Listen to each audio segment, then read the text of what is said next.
What's going on, guys? Welcome to the next video. We're picking up the 135 from her being damaged. She's all better, she's okay. Like I said in the last video, we heard some rod knocking. Not gonna lie, I had a man worried because I thought the engine was done. With my luck, I really thought the engine was done, but it turns out it's not. That's a story though. I'm gonna save it for later. If anything, when we're in the 135 driving back, I'll tell that story. So we're on our way to pick it up. We're almost there. So I'm gonna see you guys soon. Let's go. Medio. Let's go. Check her out. She's right beside us.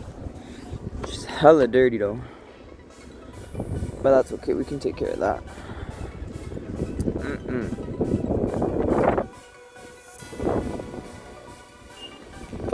Bird shit.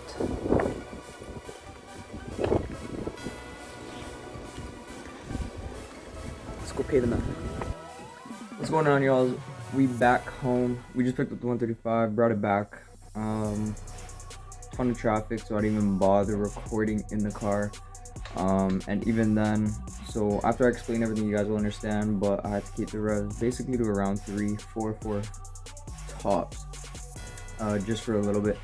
Just for like the first 500 to 700 kilometers. Just to wear in the new bearings. I'm just playing it safe here. So I'm not gonna risk anything, so there was no point in me recording in the car, so I kind of just got a feel for the car, made sure everything was good, was listening for things, so there wouldn't have really been much to record in there.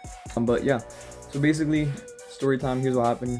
Long story short, I heard some rod knocking when I went for a nice drive. Like, it was just one of those nights, you know, Mandem just need to go for a drive, clear the head, whatever, do their thing. Went all the way to Uxbridge from Pickering to Uxbridge.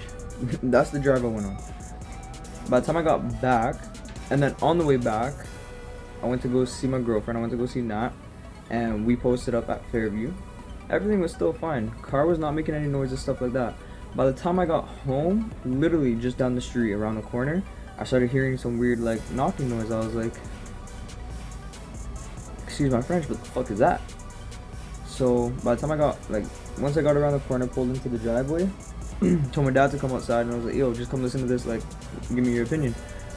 And I already had an idea of what it was, but I wanted to be safe, so I wanted his opinion just to be safe, see what he says, stuff like that. So we both listened to it. He hopped in the car, we just went up and down the street just a little bit, and it was rod, like, it sounded exactly like it was rod knocking.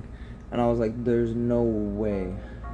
We just got this car last month, and there's no way it's rod knocking.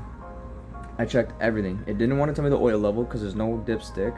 I hate that, not gonna lie, I hate that. I'd rather there be a dipstick, check that shit manually, than trust the computer system, because that can get messed up at any point or give you the wrong reading at any time. So there's no dipstick, so I'm going off of the reading from the oil, and it's not giving me a reading at all. It's not, it didn't want to tell me how much oil was in the car. I was like, great. So I could have been driving without oil this whole time and not even realize it. Now, given I probably would have started hearing some noises earlier and I didn't, so that gave me the thought that I was maybe just low on oil. But regardless, so I'm hearing this noise. I said, screw it, not touching it. Parked it in the driveway. It sat there for maybe just over a week, about a week. And I called my mechanic and I was like, yo, this is what's going on. He's like, okay, bring it on this day. It was last Wednesday, something, like late March.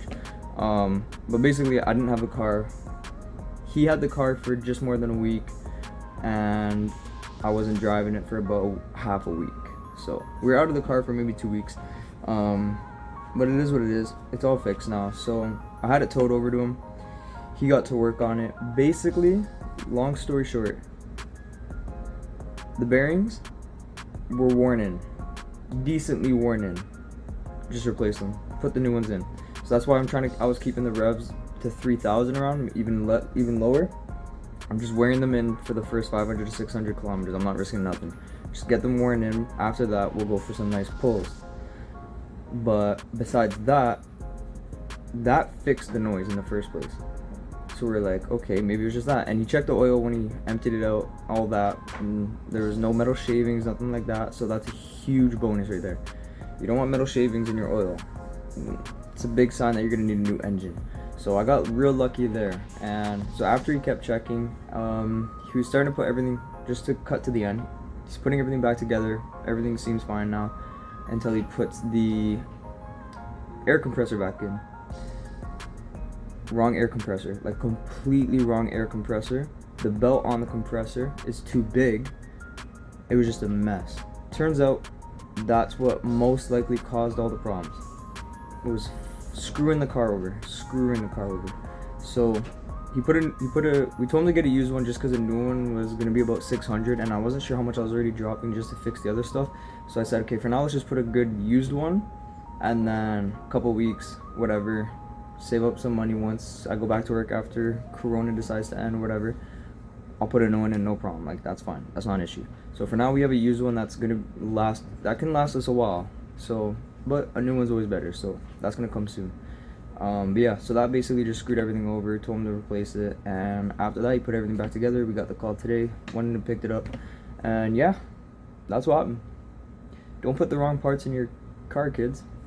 I wish I don't know who had the car before me, but I don't know whose idea that was. It was not smart. But I guess to them, they were getting rid of the car and they just put a quick fix in and said, fuck it. Whatever.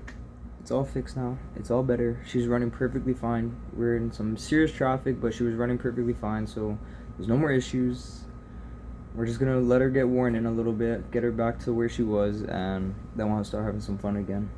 So yeah, that's up to you on the car, guys. That's up to you on the 135. I hope you guys enjoyed. I'm gonna end the video here. I'm gonna get back to editing, play some Warzone, just relax the rest of the day because it's been a long day, early school day. So I'll see you guys in the next video. I hope you guys enjoy the rest of your day, long weekend, because it's the long weekend when I'm recording this. So I'm hoping to get the video up real quick. But honestly, just enjoy your life, guys. See you soon. You know the vibes. Let's go.